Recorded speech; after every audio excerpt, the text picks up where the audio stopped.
Eduardo, y bueno, lo invitamos a Eduardo para que nos cuente centralmente su visión, su perspectiva, un poco de los acontecimientos, pero centralmente vamos a tratar de poner el foco en la Argentina que estamos soñando llegue, ¿no? Estamos pensando en el mediano plazo. Obvio que cuando charlábamos un poquito en la previa, no sé, es difícil hablar del mediano y del largo plazo si no nos ponemos a pensar un poquito las cosas que nos han pasado, pero centralmente vamos a poner el foco en el futuro que queremos construir y que nos cuente un poco de lo que él sabe, de lo necesario de transformar y de aplicar para la Argentina que soñamos que llegue. Así que bueno, gracias.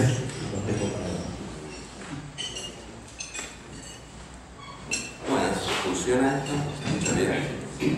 Bueno, muchas gracias por la invitación. Me pidieron, cuando me invitaron, que hablara tanto como economista como entendido en políticas públicas, o sea, que extendiera un poco mi visión más allá de la coyuntura. Argentina siempre nos da letras para hablar días de la coyuntura, que algo de eso vamos a hablar, fundamentalmente porque lo que sucede en la coyuntura, y voy a dar algunos ejemplos, lo que sucede en la coyuntura no es fácilmente remediable por un próximo gobierno, a pesar de que muchos economistas y muchos políticos piensan que el próximo gobierno va a tener una realidad que va a depender del pasado. Algunas de las herencias se pueden desandar y algunas no se van a poder desandar por cuestiones que exceden lo económico. Y eso va a ser el centro de mi charla más adelante, vamos a llegar ahí. Porque quiero enfatizar una dimensión que el consultor, el economista en general tiende a dejar de lado, que es la dimensión política o moral, podemos llamarlo, una instancia política que está detrás de cada una de las cosas que voy a mencionar ahora asociadas a la cultura económica. Me refiero específicamente al hecho de que en una democracia la política refleja el votante, la política refleja la población. ¿Se escucha? ¿No? ¿Me escucha bien? Ahora sí puedo saber un poquito. ¿Nos puede subir un poquito el volumen? Ahí. ¿Ahora mejor? Okay.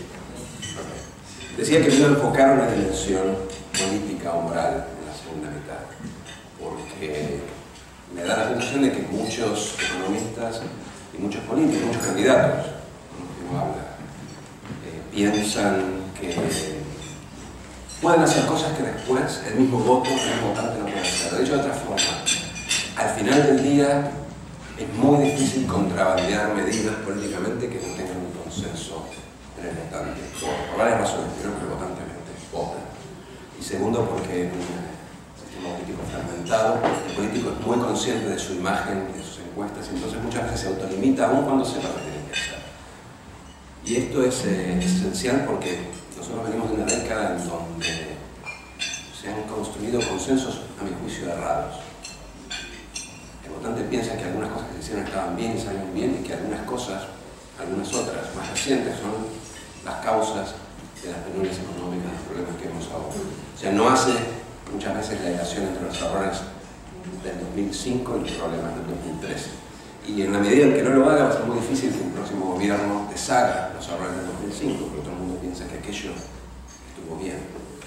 Entonces, hay una dimensión política en la política pública, que es generar consensos para introducir cambios en lugares donde la población no ve falencias. Esto es muy abstracto, ya vamos a volver sobre eso. Pero la estructura de lo que quería hablar básicamente empezaba con la coyuntura. Estaba preguntándome dónde estamos, preguntándome por el presente. Un presente que es en realidad un puente bastante largo hasta el 2015. Hoy, si uno analiza por lo menos en un diálogo, un debate económico, incluso político, la mayor parte de las ideas van a estar alineadas a una visión muy sencilla, que es que tenemos que durar hasta el 2015, después de un nuevo gobierno y todo cambia para bien. Una versión reduccionista, pero es una versión que uno encuentra hablando con políticos, con empresarios, con inversores extranjeros, y de tanto hablarlo uno se lo va creyendo, ¿no? Este largo presente podríamos sintetizarlo en algunas líneas, en un listado de déficits, un listado de faltas. La más evidente, la que seguramente nos ocupa desde el punto de vista económico más tiempo, a mí personalmente, yo podría hablar del dólar, les confieso, es el tema del atraso cambiario y la inflación inercial.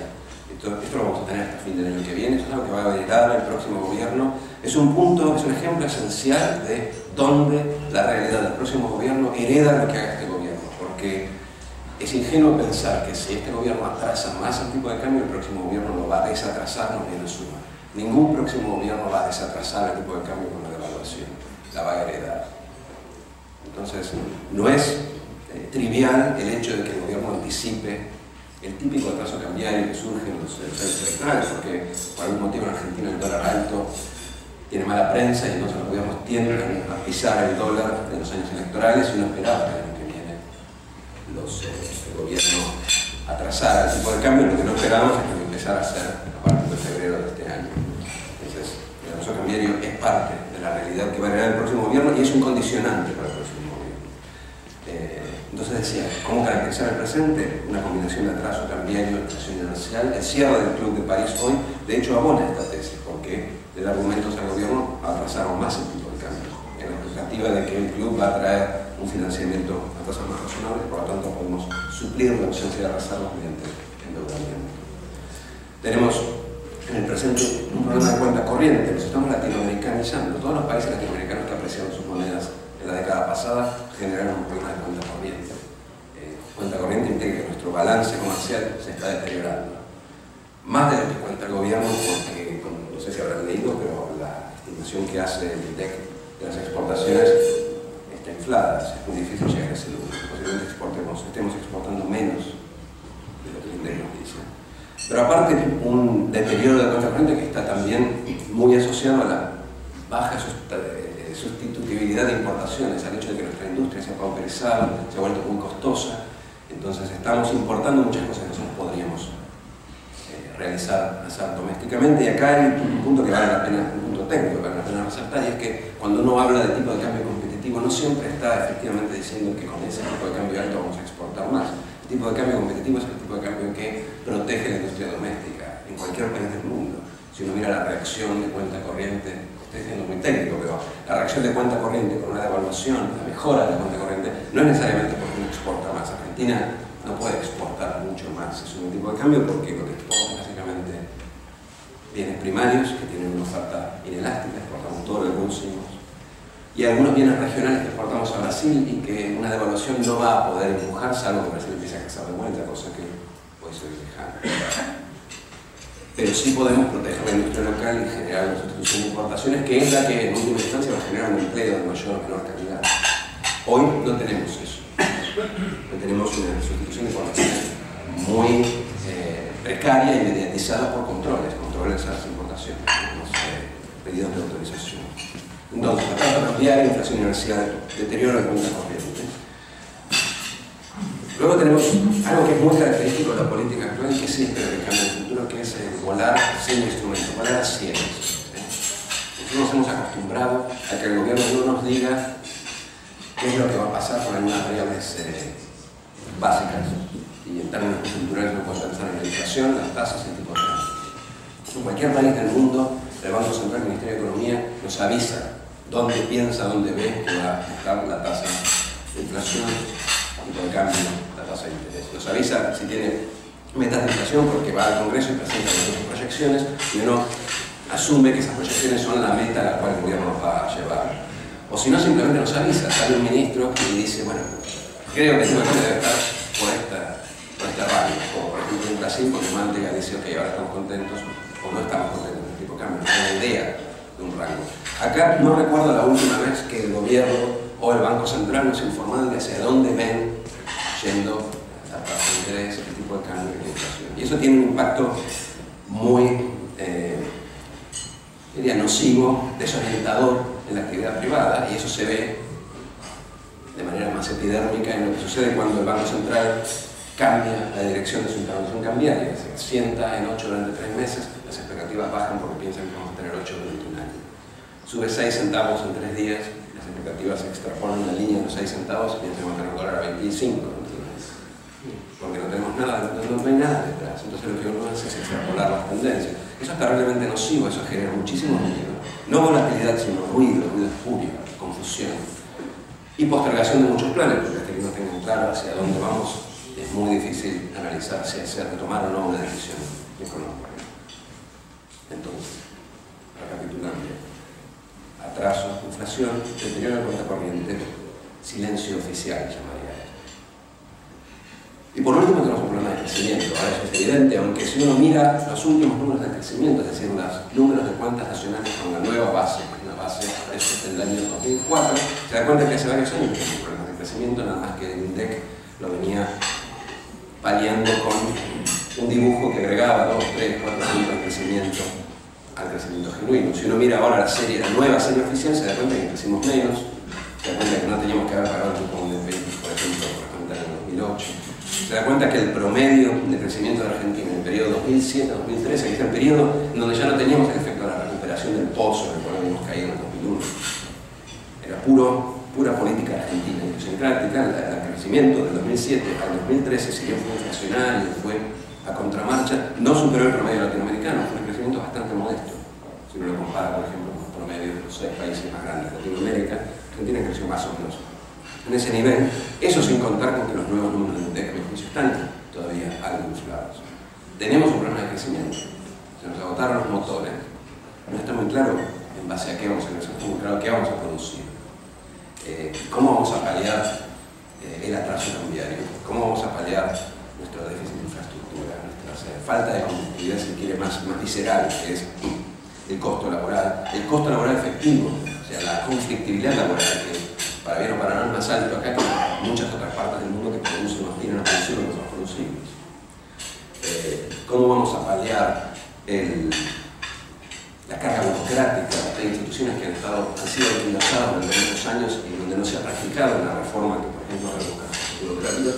Y ni hablar de cómo vamos a paliar el costo financiero. Nosotros tenemos un costo financiero más alto que en Ucrania, que debiera de recibir, que claramente estamos detrás, corriendo detrás en términos de productividad. Y a todo esto obviamente recupera mucho más fuerte. Entonces, nuestro largo presente hasta el año que viene va a ser una serie de atraso cambiario, inflación, deterioro de cuenta corriente que es paulatino y que incluye también déficit energético, que implica más importaciones de energía, menos ahorro comercial. Silencio oficial, no veo un programa monetario, un programa económico de cara que viene, veo anuncios y motores de crecimiento apagados. Esa es la coyuntura, no creo que cambie de acá a lo siguiente. ¿Qué puede cambiar? Podría haber una crisis, muy difícilmente. No hay tiempo para desarrollar una crisis. No hay capacidad del mercado financiero para arrancarse y hacer un ataque contra la moneda. Tampoco tiene sentido.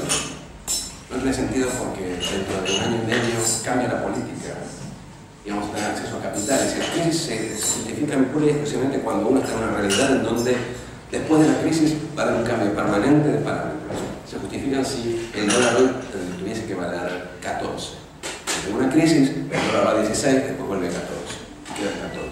Pero el dólar hoy no tiene que valer 14. No es posible que tenga que valer 9. Entonces, difícil que haya una crisis. Crisis política también es muy difícil. La política se está alineando, y de eso vamos a hablar un poquito en un minuto. Se está alineando a una realidad que creo que es evidente cuando se la pone a pensar, pero no es tan evidente a priori, que es que a nadie le gusta la guerra. A ningún votante le gusta la guerra. El votante lo que quiere es que elimine lo malo y preserve lo bueno. Y por eso es que uno ve este discurso vacío, inocuo, en cada vez más de los candidatos que van a conformar el menú de opciones el año que viene. O sea, la política se está adaptando a algo que parece que es una verdad, la verdad cuestionable, pero es una verdad desde el punto de vista político, que es que, salvo que estamos en una guerra, en una crisis terminal, el votante siempre prefiere la continuidad del cambio. Entonces tampoco hay una crisis política, de hecho hay alineaciones hacia el centro, la mayoría de los candidatos se están volviendo gradualmente hacia el centro, incluso dentro del partido peronista, la última reunión del partido insinuó que básicamente van a convertir en alguna posición que no va a estar muy cerca de la continuidad con el mercado. No va a pasar mucho con este presente. ¿Sí? Nos va a dar tiempo para pensar qué hacer en el año 2016. No creo que traiga mucho más de lo que acabo de mencionar como herencia futura. Hay algunas herencias buenas, va a haber poca deuda, y hay algunas herencias malas. Y creo que es más interesante pensar en 2016 a partir de estas herencias, estos déficits. Basta de coyuntura. ¿Qué es lo que nos espera en el 2016?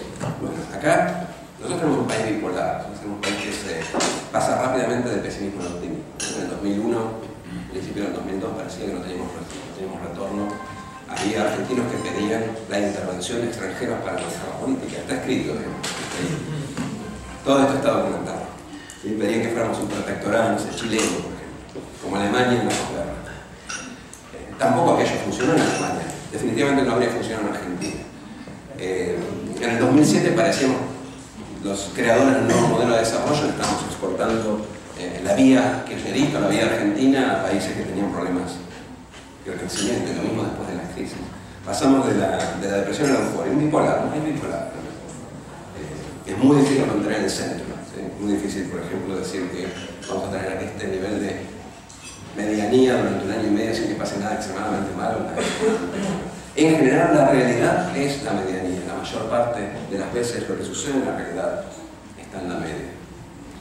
También en Europa, también en Estados Unidos. Si recuerdan las crisis europeas, los pronósticos eran que iban a zafar por un lado, que se iban a explotar los países periféricos y se iban a abandonar al euro por el otro, y nada de eso pasó. ¿Sí? Lo que pasó es algo que es más parecido a Japón que a Argentina en los últimos. Entonces somos un país bipolar. El pesimista hace hincapié en los déficits, y acá vale la pena listarlos, porque estos déficits condicionan mucho el margen de acción de cualquier gobierno, de cualquier siglo. Condicionan mucho no tanto lo que va a suceder en el 2016, año de rebote, donde seguramente nos va a ir bien, sino lo que va a suceder en el año 2019, en el año 2023. ¿Sí? Lo que va a suceder cuando nuevamente tengamos que elegir entre elegir el cambio o reelegir políticas coyunturales. ¿Cuáles son estos déficits? Tengo una lista pequeña, muchos más seguramente. Tenemos un déficit de factores muy claro. Saben que para producir se necesitan esencialmente dos factores: capital y trabajo. Capital incluye la infraestructura. Nosotros hemos invertido poco. De hecho, la nueva versión del producto nos muestra que hemos invertido menos de lo que pensábamos, que tampoco era mucho. Nos muestra que hemos invertido año tras año un 2% menos. Hoy estamos invirtiendo 20%, es poco. Realmente es poco. Invertimos mal, aparte, o sea que es un 20% que en efectivo posiblemente sea menos. Invertimos mal porque en vez de tener grandes obras, nadie acá creo que puede señalar una gran obra de infraestructura de los últimos 10 años. Muy difícil. Hay grandes anuncios, pero muy pocas grandes obras. Entonces invertimos chico, invertimos en energía con baja eficiencia cuando tenemos grandes obras de energía hidroeléctrica. Y tenemos un déficit de capital humano. El capital físico se subsana con el tiempo. Hace falta dinero y administración. No es trivial. Fíjense lo que pasa con Brasil. Brasil tiene un déficit de infraestructura, tiene el dinero y no sabe cómo usarlo, y llega tarde. Y muchos de estos planes faraónicos que se imagina el gobierno brasileño, resulta que con el cumplimiento llega tarde. Y no solo con el mundial. Brasil tiene un programa de inversión en infraestructura de, creo que eran 500.000 millones de reales, exorbitante, y no lo puede poner en práctica, que sabe que tiene un fondeo. No es fácil hacer infraestructura. Pero el capital humano es todavía más complicado, es el déficit de educación. Nosotros, nuestra educación ha empeorado un poco en relación a nosotros mismos, pero ha empeorado mucho en relación al resto. Al final lo que nos interesa en términos de competitividad es nuestra relación con el resto. No es que nosotros tenemos que ser más competitivos, tenemos que ser más competitivos que el resto. Y por el resto me refiero no solo a Asia, que obviamente ahí la gente estudia mucho, sino a Latinoamérica, los países más dinámicos de Latinoamérica, tanto Brasil como Colombia, ni hablar de Ecuador, que es un país quizá que la gente lo ama o lo odia, pero el mismo Brasil. México recientemente se han puesto como prioridad política, incluso a costo de tener conflictos sociales, una mejora en la educación. Nosotros estamos todavía en el limbo. Entonces, déficit de capital. Después tenemos, y eso es algo a lo cual voy a volver, un déficit de capital social. Tenemos consensos cerrados. Y eso es lo que me refería con la dimensión política. Consensos cerrados, le voy a dar un ejemplo, simplemente para anticiparme. Nosotros pensamos que consumimos lo que podemos consumir, pero este país ha venido consumiendo más de lo que puede desde hace 10 años. Es muy difícil decirle a la gente que está consumiendo más de lo que puede. Yo siempre doy el mismo ejemplo con el tema de las tarifas, ¿no? Si yo tengo un remis y vivo de hacer funcionar mi remis, puedo usar parte del ingreso de mi remis para hacer el mantenimiento del auto, que debería en principio. O puedo gastarlo. Si me lo gasto y me olvido del mantenimiento, me creo más rico de lo que soy. Porque en un momento el remis deja de andar. Estoy en la calle. Lo que hice fue consumir a cuenta de futuros ingresos. Pero no tenía esa capacidad de consumo. Argentina consume desde hace 10 años a cuenta de futuros ingresos. No tiene esta capacidad de consumo. Ahora es muy difícil políticamente decirle a la gente usar una expresión anacrónica, ajustarse a la cintura en eso, a explicarles que efectivamente no éramos tan ricos. Es muy difícil y nadie lo va a hacer, independientemente del beneficio que sea, nadie lo va a hacer. Por eso es una expresión piantabortos. Entonces, la pregunta que surge es cómo hacemos para desandar este consenso,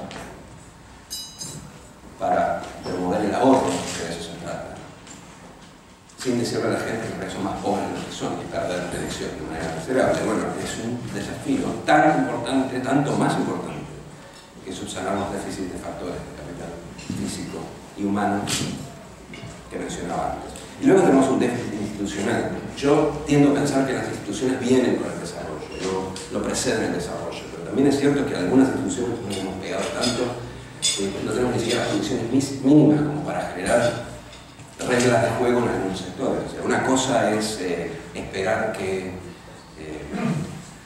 la justicia y los derechos se respeten más una vez que tengamos una sociedad mejor distribuida, más equitativa, y otra cosa es la pérdida completa de las reglas de juego y del respeto de los derechos civiles y de propiedad que hacen que muchas de las inversiones que deberían suceder no sucedan. O sea, hay un límite. Las instituciones en general crecen con el crecimiento, pero hay un mínimo institucional que es necesario para las inversiones para lograr crecimiento. Y nosotros creo que hemos perforado ese límite en algunos aspectos. O sea, las reglas de juego en Argentina han sido violadas. Es cierto que siempre hay condiciones que hacen que no justifiquen la violación de estas reglas, pero en todo caso hay un ejercicio, un esfuerzo de reconstrucción institucional que el próximo gobierno va a tener que hacer. Esa es la prognosis pesimista. La prognosis optimista es el otro extremo. La pesimista dice, nunca vamos a salir de esto. Entonces el pesimista dice, vamos a hacer África. Con perdón de los africanos que vienen creciendo muy fuerte en los últimos 10 años. La prognosis optimista mira a Vaca Muerta. Vamos a hacer Vaca Muerta. Vamos a Kuwait. La visión que naif, optimista del futuro es básicamente Vaca Muerta y minería.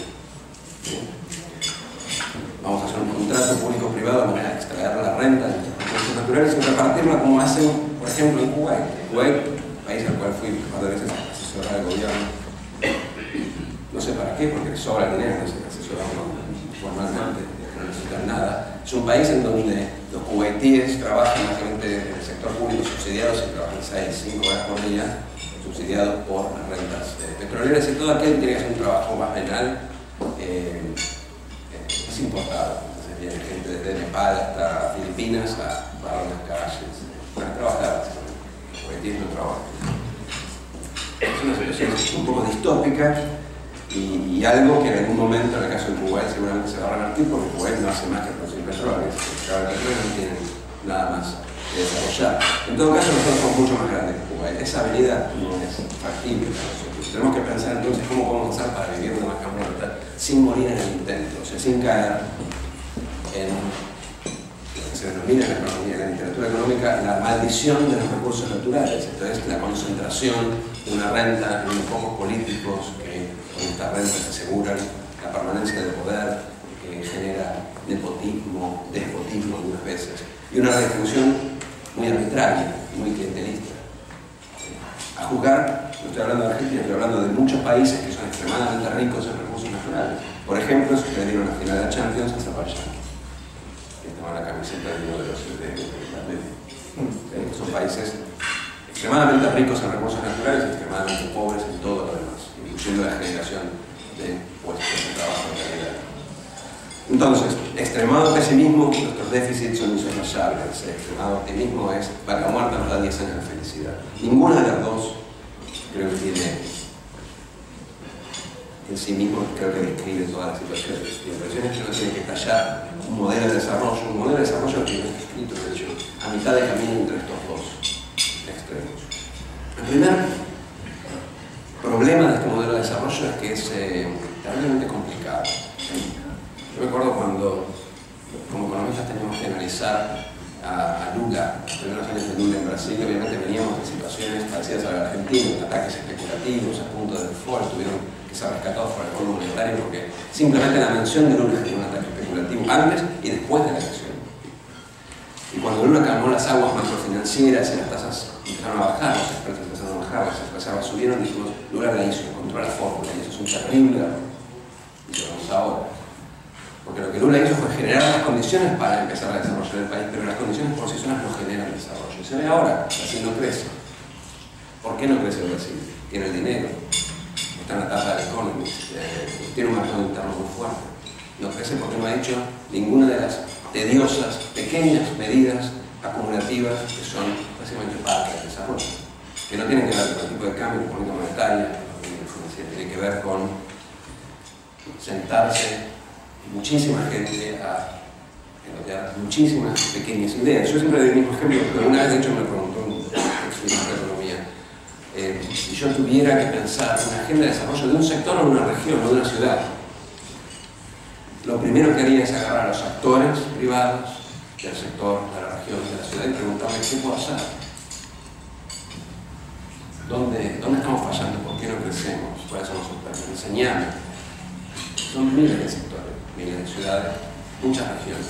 Es un trabajo muy de hormiga el desarrollo. Un trabajo que no podría terminar de describir en esta charla, y si los escribiera los dormiría, porque en realidad terminamos hablando, por eso terminamos hablando siempre del tipo de cambio, o del acceso al crédito, de instituciones, aunque no sabemos muy bien qué significan las instituciones. Las instituciones también son las reuniones del intendente con los actores del sector privado en el municipio, las reuniones del gobernador o del ministro de producción o del segundo del ministro de producción con el componente, el combinado de un cierto sector para ver qué es lo que vamos a hacer. Ahora claro, si ese sector viene y me dice lo que necesito es protección y baja de impuestos, tampoco vamos muy lejos. Obviamente necesitamos un diálogo donde el sector privado retome su rol como interlocutor del desarrollo. Pero lo cierto es que el problema del desarrollo es un problema que tiene que exceder el facilismo macroeconómico. Es terriblemente complicado, sobre todo en un país grande como Argentina. Nosotros no somos una isla con 100.000 habitantes. Lleva tiempo y en su versión más desnuda, como la que acabo de escribir, no vende para nada bien. Ningún político va a hablar de esto en la campaña, porque es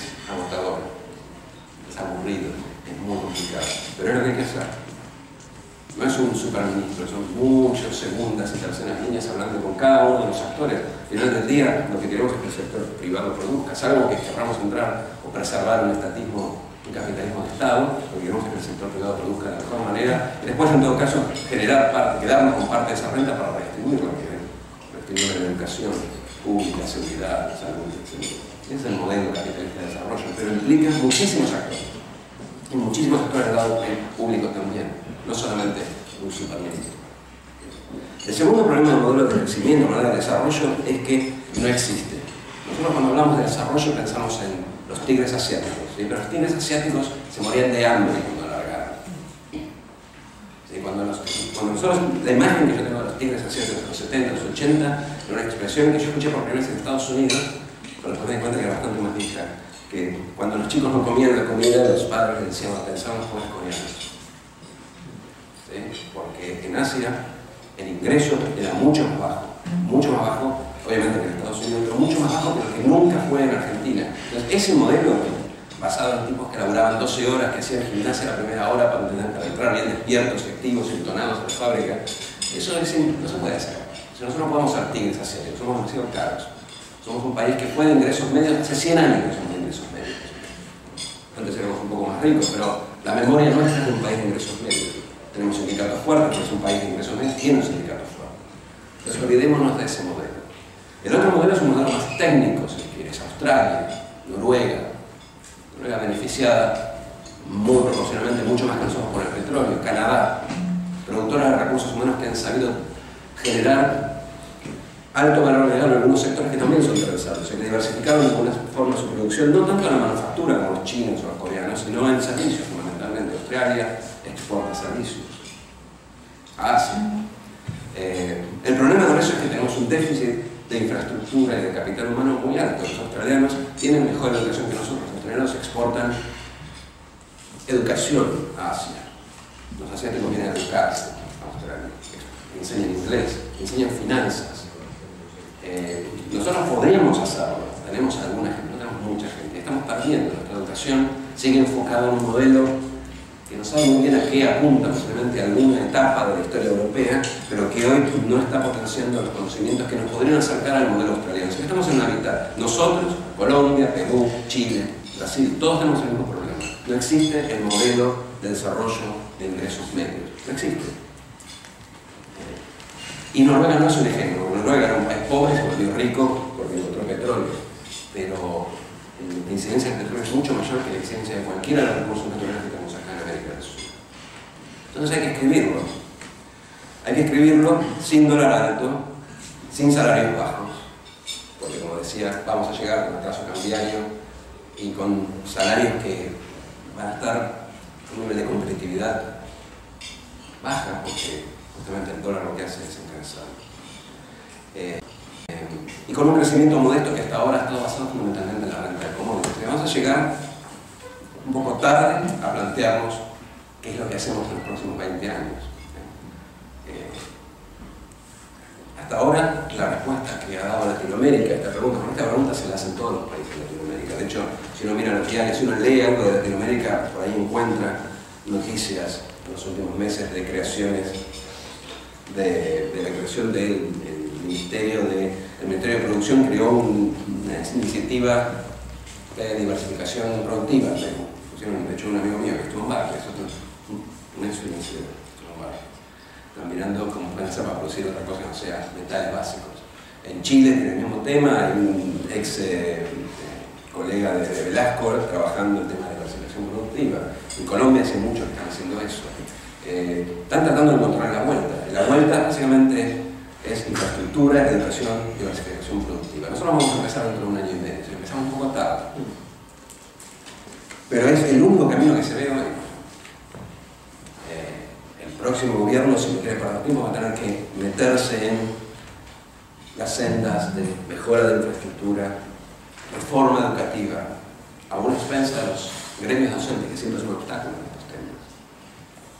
Y diversificación productiva lo más rápidamente posible, porque si no, si se quedan con la idea de que vaca muerta no da tiempo, van a llegar muy tarde.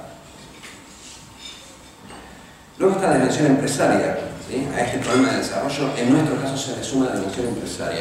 En Colombia, en algún momento, un grupo de empresarios y académicos formó lo que se llamaba el Foro de Competitividad, ¿sí? Eran empresas que le interesaba al país, por ponerlo entrecomillado, eran empresas dinámicas colombianas, capitales colombianos, equity colombianos, que le interesaba básicamente la pregunta de cómo vamos a hacer, qué vamos a vender cuando se aprecie el peso colombiano. Y esto fue en el proceso de apreciación de las monedas latinoamericanas. Colombia y Brasil son las dos monedas que más se apreciaron en la última década.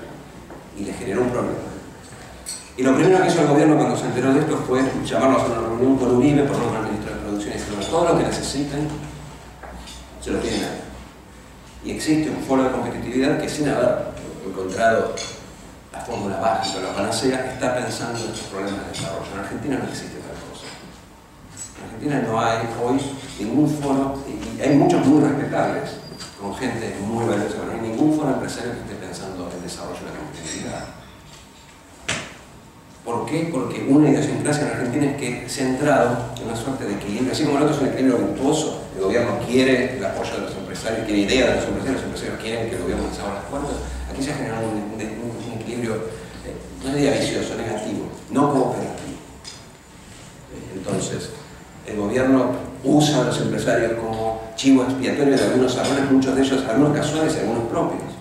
Y los empresarios adoptan una actitud defensiva y en última instancia antagónica, simplemente porque el gobierno no para de pegarles. Son dos enemigos que nunca se sientan a hablar. Ese tipo de antagonismo se tiene que desterrar. No hay forma de generar un modelo de desarrollo sin un sector público que hable con el sector privado, sin un sector privado que hable con el sector público más allá de menos impuestos y más subsidios. De vuelta, yo necesito para desarrollarme que el productor me diga qué es lo que quiere. Si el productor quiere que le saque a otro para darle a él, eso es más complicado. Si el productor en cambio me dice, estos son mis cuellos de botella, ¿quién me puede facilitar?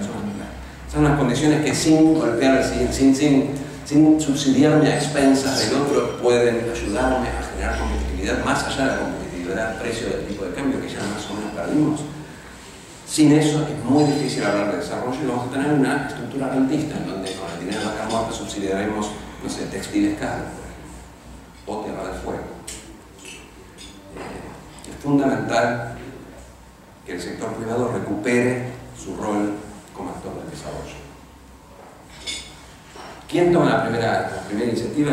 No me queda muy claro. Yo creo que ninguno va a tomar la iniciativa. iniciativa en el próximo año y medio, pero el próximo gobierno posiblemente sí tiene un puente, y ahí es fundamental que el sector privado cambie la camiseta y alinee las expectativas al desarrollo argentino. Eso se puede dar, creo que se va a dar, pero en todo caso es una condición necesaria para tener un modelo de desarrollo propio.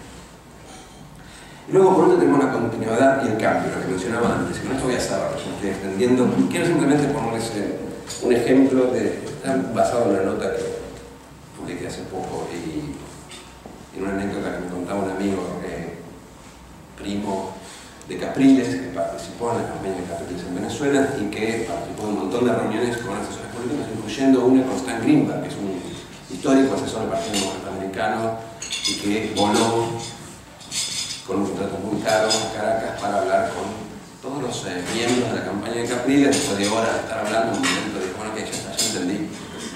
Lo que Venezuela quiere es la continuidad. La gente de Capriles obviamente se sorprendió. Venezuela, gente en la calle, antagonización extrema, represión. La gente quiere continuidad. La gente en general quiere continuidad. Salvo que estamos en una guerra, salvo que estamos en una crisis. La gente quiere continuidad porque una cosa, cuando la gente dice cambio, lo que quiere decir es que quiero estar un poco mejor. Pero el cambio propiamente dicho, el cambio que genera incertidumbre,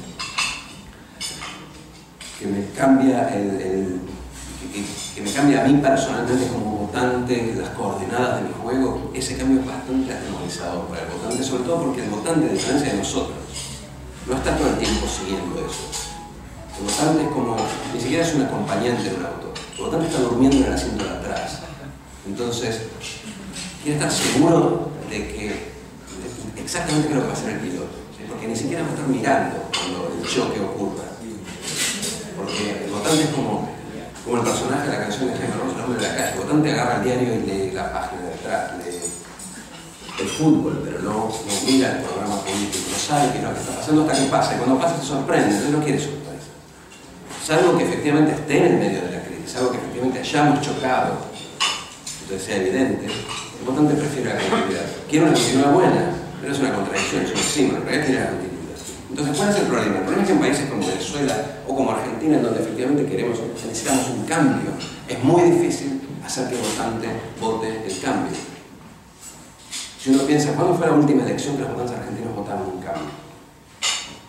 La de Menem, en el 89, en el medio de la crisis de la hiperinflación. La reelección de Menem, claramente, como cualquier reelección, es continuidad. La alianza fue continuidad. Dualde prometía salir de la Copartida y reestructurar la deuda, y perdió por eso. Dualde era el cambio. La alianza era la continuidad, murió aferrada a la continuidad, que era la compatibilidad. Kirchner era el cambio en el 2003, la continuidad en el 2003, era Dualde, era el mismo gabinete, el mismo ministro. Menem con su dolarización era un cambio, y perdió. ¿Qué quiero decir con esto? Es muy difícil políticamente vender el cambio literalmente. Lo más fácil es hacerla de mente, es decir, síganme, venderles un paquete y después hacer exactamente todo lo contrario. Es algo que los políticos hacen, pero tampoco es tan fácil de hacer, sobre todo si no tiene un capital político lo suficientemente fuerte como para bancarse la reacción del público ante el cambio de libreto, el cambio de programa. Ese es uno de los principales desafíos que tiene Argentina, porque más allá de todas las cosas que dije, hay algunas de estas medidas, reforma educativa, la construcción del déficit estructural, inflación, reducción de inflación, reducción de las distorsiones de precios, incluyendo el tipo de cambio, requieren un cambio, o sea, requieren que alguna gente consuma menos o consuma después, requieren más ahorro, requieren la conciencia de que algunas de las cosas que se hicieron hasta el 2007 no estaban muy bien. No vimos en el momento que no estaban bien, pero no estaban bien. Y uno se hace una pregunta, ¿no? En Argentina, y ese es el principal riesgo. El principal riesgo no para el 2016, que igual vamos a rebotar, sino el principal riesgo para el 2019. ¿Cómo puede ser que el 54% de la población en el año 2011, cuando estaba muy claro qué es lo que hacía el gobierno, haya confirmado, haya reelegido este gobierno? Claramente fue un voto por la continuidad. ¿Cómo podemos hacer para que en el 2019 el votante genere las condiciones para que el presidente electo en el 2015 priorice el cambio sobre la continuidad? Es muy difícil. Entonces, yo creo que el riesgo fundamental no está en el riesgo está en el 2016. que el próximo gobierno va a tener que empezar con estas reformas inmediatamente. Pero el principal riesgo es que volvamos a que el líder político vuelva a priorizar la continuidad sobre el cambio determinado por los condicionamientos electorales. ¿Sí? Mi impresión es que si nosotros tenemos alguna puerta, alguna oportunidad para empezar a andar alguno de estos caminos de desarrollo que mencionaba antes, esa puerta requiere que el próximo presidente, para ponerlo de manera técnica, haga la gran vena, que contrabandee el cambio en un paquete de continuidad, y de ahí el título de la charla. O sea, el cambio es, en definitiva, el caballo de Troya de la política. Si no advertimos eso, en el 2019 vamos a estar charlando básicamente de estos mismos problemas. Gracias.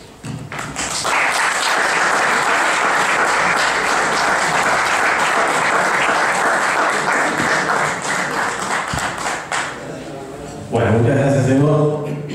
Interesante, claro, con algunas cosas preocupantes. Vamos a ver en el ping-pong si vamos a empezar haciendo llegar unas cuantas preguntas. Vamos a tratar de ordenarlas. Primero vamos a elegir unas que están relacionadas con la clarificación de algunos puntos que mencionaste. Comentaste algo de la deuda, ¿no? Incluso escuchaba hoy que se comentaba ahí en el pasillo. ¿La deuda disminuyó o la deuda se incrementó? Porque no está claro para mucha gente, no tenemos claro si esto está legible, si esto está oculto, si nos vamos a encontrar sorpresas, porque se habla de que esto se redujo, pero también hay mucha gente que dice que esto se incrementó. Bueno, para empezar, cuando uno habla de nivel de endeudamiento, no de deuda, cuando habla de nivel de endeudamiento, en general se lo mide en función de algo. Si yo tengo una empresa y trato de mirar el nivel de apalancamiento de la empresa, lo divido por algo, por sus activos, por su flujo. Tengo que normalizarlo de alguna forma. ¿Sí? La deuda aumentó, pero el nivel de endeudamiento, que en el caso de los países soberanos se normaliza por el Producto Bruto en dólares, se cayó. El nivel de endeudamiento cayó muy fuerte con la reestructuración de deuda, obviamente, porque hubo una quita. Cayó después en el periodo donde había un superávit comercial importante, porque parte de ese superávit se utilizó para pagar deuda. Creo que dejó de caer hace 2 años y medio, porque ahora sí lo que ha sucedido es que parte de lo que se repaga con la emisión de alguna deuda documentada o oculta en algún otro lado. Entonces, en el fondo, ya hemos dejado de desendeudarnos, y lo que sucede es que el cociente de deuda va cayendo, pero va cayendo fundamentalmente porque sube el producto, ¿sí? Pero no porque estemos pagando de manera neta, porque lo que hacemos es emitir en un lado lo que pagamos en el otro. Pero el cociente de deuda sí es bajo. Hay muchas deudas ocultas, pero las deudas ocultas tampoco son tan altas. Las deudas ocultas con el sistema previsional, sin duda, en todos los países lo hay. Hay algunas deudas que se han desocultado ahora, la Repsol y la del propio país ahora van a ir a englobar un paquete de deuda corriente, que se van a actualizar. Y después hay una deuda oculta que sí es importante y muy difícil de medir, que es la deuda fundamentalmente en infraestructura. O sea, nosotros nos comimos parte del capital, eso es deuda. Eso es el remis que mencionaba antes. Tenemos un auto sin mantenimiento. Entonces, cuando yo voy al taller a arreglar el auto, el tipo me dice: hace 10 años no lo traes, te va a costar caro. Bueno, esa deuda sí la tenemos. Es muy difícil de medir, pero sí hace pensar que en los últimos años, posiblemente, el nivel de deuda total, documentada y no documentada, aumentó.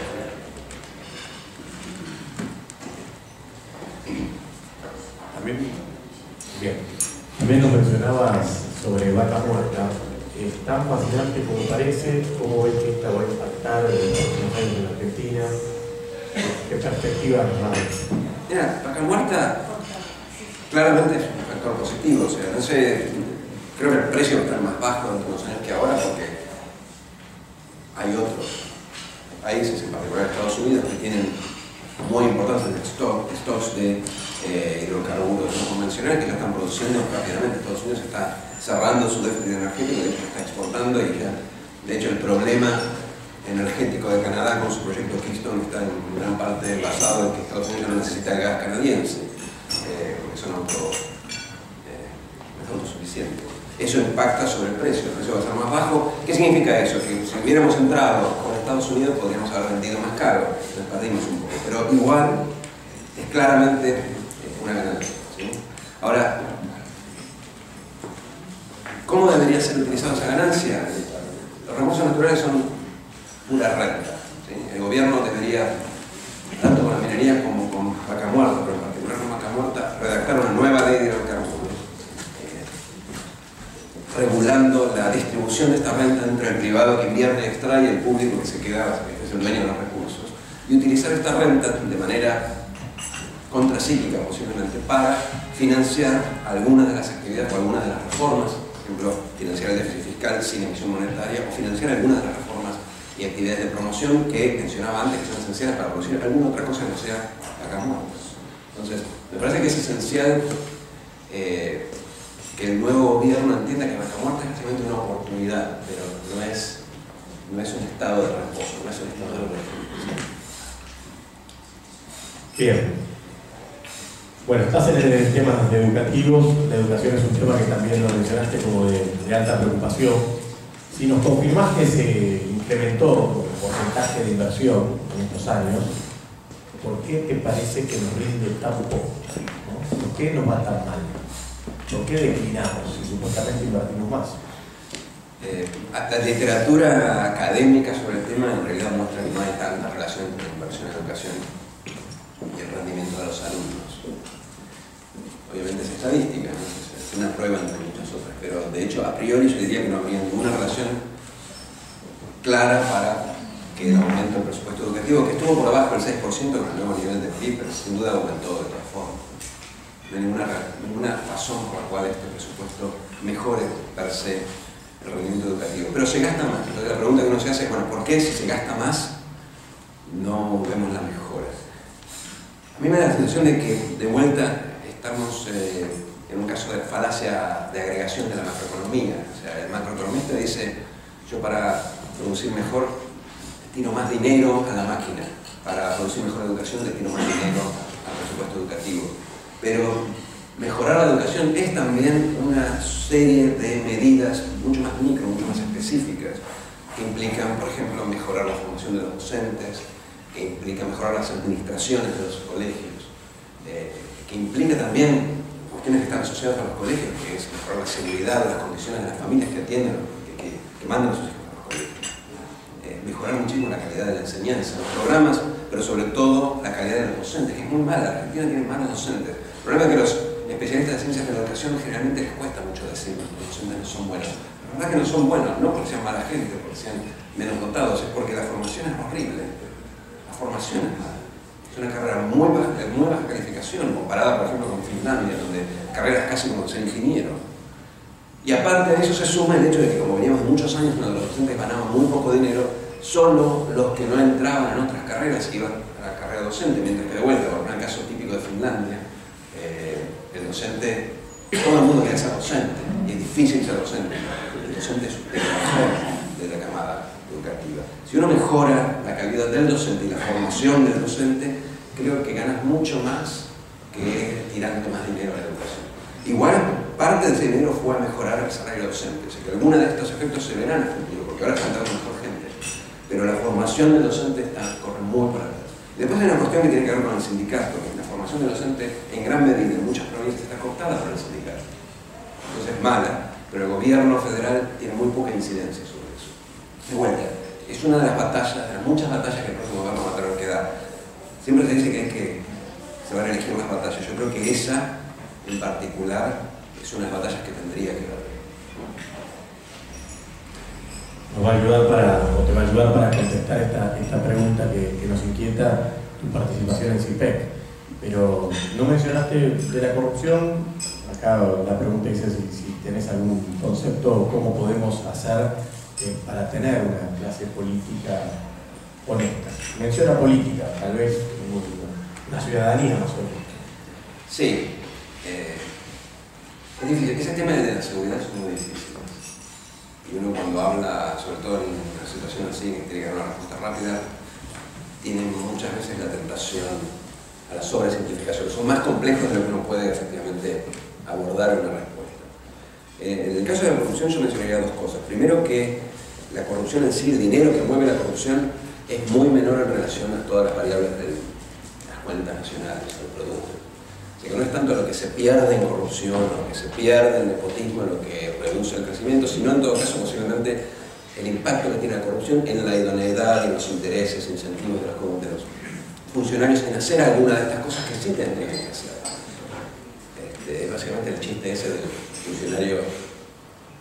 funcionario americano que invita al argentino y le muestra la autopista desde su balcón y le dice, ¿ves la autopista? 10%. Después invita al argentino, el funcionario americano, y le muestra el balcón, ¿ves la autopista? No, 10%. Ya, acá no hace la autopista. Ese es el costo fundamental de la corrupción. ¿Cómo bajar la corrupción? Es bien difícil. Ahí volvemos al tema de los consensos, porque la corrupción está culturalmente generada. Nosotros pensamos en la corrupción de los políticos, pero pensemos nosotros cuánta gente conocemos que de alguna forma u otra viola las reglas, las viola naturalmente. Muchas veces las viola amparándose en la corrupción de los políticos. Es un círculo vicioso. Como ellos se malgastan el dinero, yo prefiero no pagar mis impuestos. Es muy difícil salir. Es un problema, es una revolución cultural. Puede ser que no salgamos nunca. Realmente no tengo una solución. Ahí me delego la respuesta. Pensemos que, de vuelta, hay una causalidad doble. ¿Sí? O sea, cuando todos toleramos culturalmente, moralmente la corrupción, es muy difícil sacarla.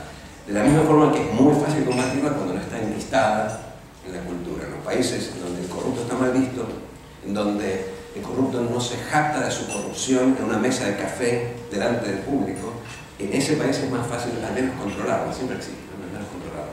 Cuando uno ya puede básicamente alardear de la corrupción, estamos en una situación muy difícil de revertir. También una pregunta relacionada con el tema de la corrupción, la administración pública y demás, es, ¿vos ves que en los años que pasaron y la perspectiva de que nuestra clase dirigente política mejore, ves políticos mejor que hace 10, 20 años? ¿Ves que madura la democracia? Yo me acuerdo, antes de que Víctor Hugo fuera oficialista, era antioficialista. Entonces, en una entrevista le preguntaban por qué los políticos argentinos son corruptos y no los uruguayos, y él decía, porque los mejores en Uruguay no se dedican a la política. No, bueno, sí, porque los mejores en Uruguay se dedican a la política, mientras que acá los buenos pueden hacer mucho más dinero en el sector privado, entonces van los tipos que no tienen nada para perdonar. Era el argumento de Víctor Hugo. Obviamente toda respuesta a una pregunta tan compleja es simplista, pero mi expectativa es que los mejores se dediquen a la política. Y de vuelta aquí tenemos un problema que es circular, porque si la política tiene mala imagen, los mejores no van a querer dedicarse a la política, pero pierden reputación. Igual, yo tengo muchos amigos, colegas y conocidos jóvenes que pueden hacer mucho dinero afuera, que han hecho una carrera afuera y que hoy se están dedicando a la política, y espero que eso abone otro tipo de políticos, ¿sí? Por lo menos a nivel nacional. Pero de vuelta, así como yo quiero a los mejores docentes, para eso tengo que jerarquizar la carrera docente. Si quiero a los mejores políticos, tengo que jerarquizar la carrera política. Bueno, vamos a dejar después unos minutos para que hacemos una pregunta más, y después nosotros somos una institución que siempre nos medimos por algunas cosas que hemos definido, entre ellas es cuánto en nuestros eventos favorecemos y sembramos la esperanza, ¿no? Porque somos una asociación que nos nuclea la fe, además de la dimensión dirigencial, así que nos queremos ir con algunas perspectivas tuyas de los puntos fuertes que tenemos como país, digamos, como patria, en dónde tenemos que apoyarnos o qué fortalezas tenemos como para pensar en un futuro venturoso. Hay un dicho hebreo. Hay un dicho... ¿Por qué tenés el otro? ¿Sí?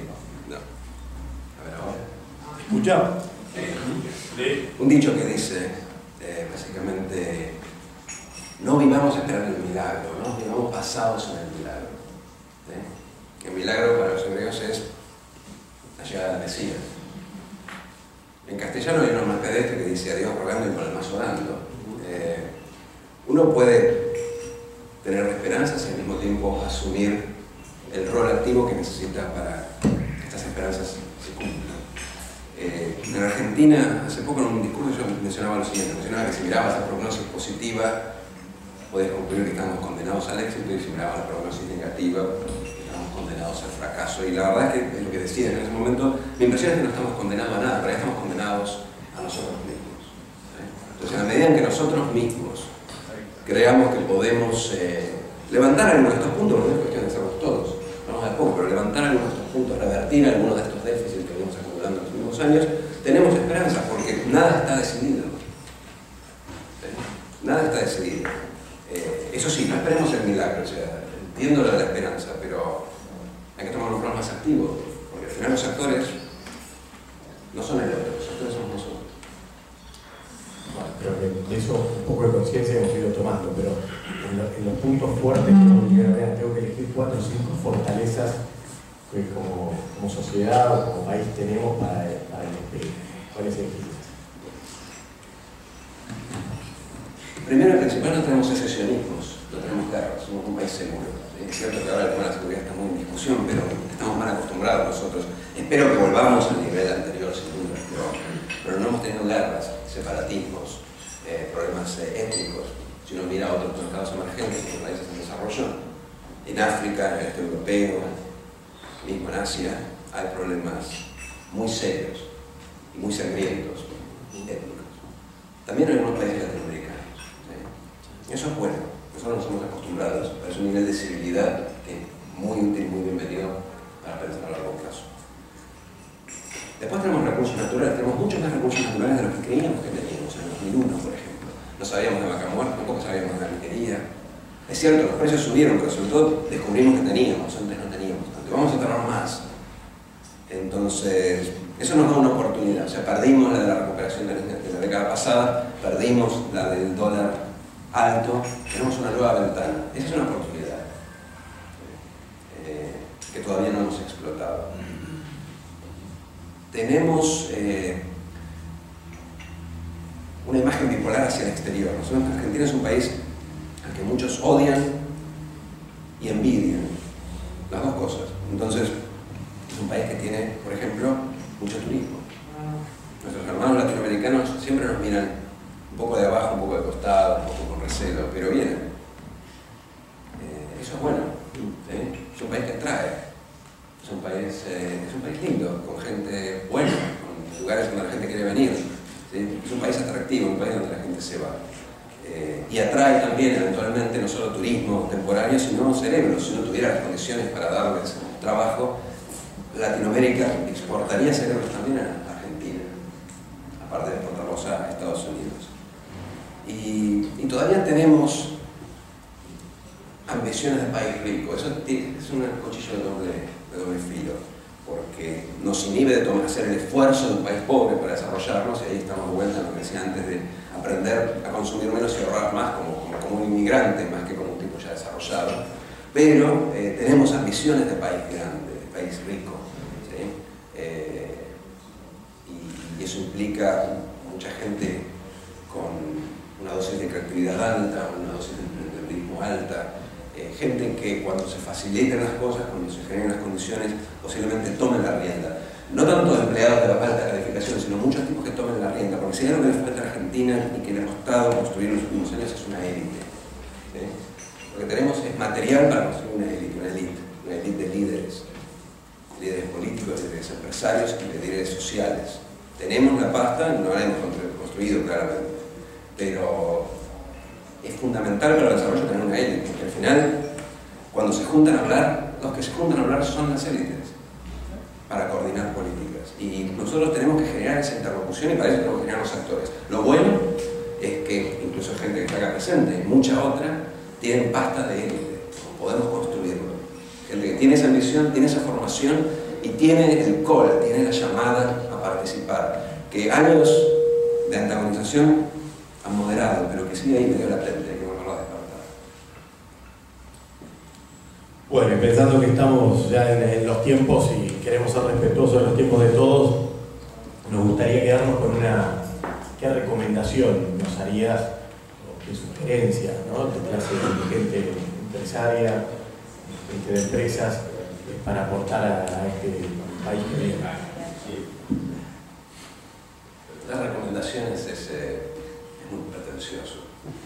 Yo lo que querría es que el empresario empresario olvidara, no quiero que los políticos, que la gente olvide las rencillas, no diría clasistas, pero las rencillas con el sector público, la mala prensa que públicamente tiene el empresario está mal visto en todas partes del mundo y acá también, y pensar nos ayudara a pensar el país, ¿sí? O sea, yo querría interpelar, querría que ustedes interpelaran y pensaran qué es lo que nosotros podemos sumar al país. Obviamente el trabajo, parte del rol del empresario suma al país, pero hay algo más, siempre hay un plus, sobre todo en la extensión un poco del horizonte, pensar qué es lo que nosotros deberíamos resignar en vez de llegar a un horizonte más largo en mejores condiciones. Esa extensión, ese es un ejercicio de elongación que es muy duro, o sea, lleva mucho tiempo, pero hay que empezar a elongar ese horizonte, ¿sí? Y pensar un poco, sobre todo los empresarios nacionales, que viven acá, que van a tener hijos acá, y nietos, y todo su equity, su libido en este país, tienen que empezar a pensar un poco más en el país de acá a 10, 15 años, ver en qué pueden ayudar. Y lo mismo